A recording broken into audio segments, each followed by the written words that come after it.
Today we are going to study about the conversion of moving coil galvanometer to ammeter. We have a galvanometer here. The maximum current that can pass through the galvanometer is Ig. It is the current that gives a full scale deflection to the galvanometer. We have drawn the resistance Rg of the galvanometer outside here. To convert it into an ammeter, we have connected a small resistance called shunt resistance in parallel to the galvanometer. Now this arrangement can be called an ammeter. Suppose we have made the ammeter to read a maximum up to I ampere or say 5 ampere. If we allow this I ampere of 5 ampere to flow to the galvanometer, Ig passes through the galvanometer and the rest I minus Ig pass through Rs. Since Rg and Rs are in parallel, we can write voltage through G is equal to voltage through Rs. Voltage is current into resistance, so voltage through G is equal to Ig into Rg, and voltage through Rs is equal to I minus Ig into Rs. So Rs is equal to Ig Rg by I minus Ig. So this is the value of resistance that must be connected in parallel to the moving coil galvanometer to convert it in an ammeter that read up to I ampere. Let R be the resistance of the galvanometer we have made. Since Rg and Rs are in parallel, we can write 1 by R is equal to 1 by Rg plus 1 by Rs, or R is equal to Rs into Rg by Rs plus Rg. From this equation we can say that the value of R is much less than Rs and Rg. The value of a galvanometer resistance should always be low, or if we connect the ammeter in a circuit, it will oppose the flow of current in the circuit and destroy the current flow. So the resistance of ammeter should always be low. So ammeter here we have made is an ideal one. Another term we must study in relation with this topic is current sensitivity.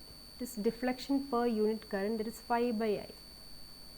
For a moving coil galvanometer, NIAB is equal to K phi, where N is the number of turns, I is the current through the coils, A area of the loops, B magnetic field used in the galvanometer, K torsional constant of the spring used in the galvanometer, and phi angle turned by the galvanometer coil.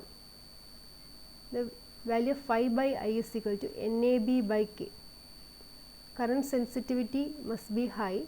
For that we can increase the value of N, A, B, or decrease the value of K. A convenient way to increase the current sensitivity is to increase the number of turns. Now let us do a problem to make the theory more clear.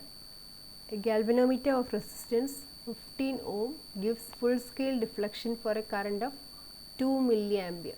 Calculate the shunt resistance needed to convert it into an ammeter of range 0 to 5 ampere. So the galvanometer has a resistance of 15 ohm, that is Rg is equal to 15 ohm.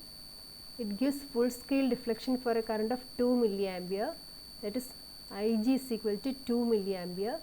We can write it as 2 into 10 raised to minus 3 ampere, or 0.002 ampere.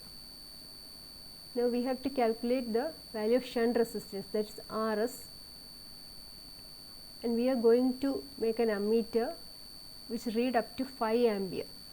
So I here is 5 ampere. The value of Rs, as we know, is Rs is equal to Ig Rg by I minus Ig. Substituting the values of Ig, we have 2 into 10 raised to minus 3, Rg is equal to 15 ohm, I minus Ig, here I is 5 ampere. Instead of writing it like this, we can write Ig as 0.002. So we get 30 into 10 raised to minus 3 by 5 minus 0.002, that is 0.006 ohm. So 0.006 ohm must be connected in parallel to the galvanometer to convert it into an ammeter.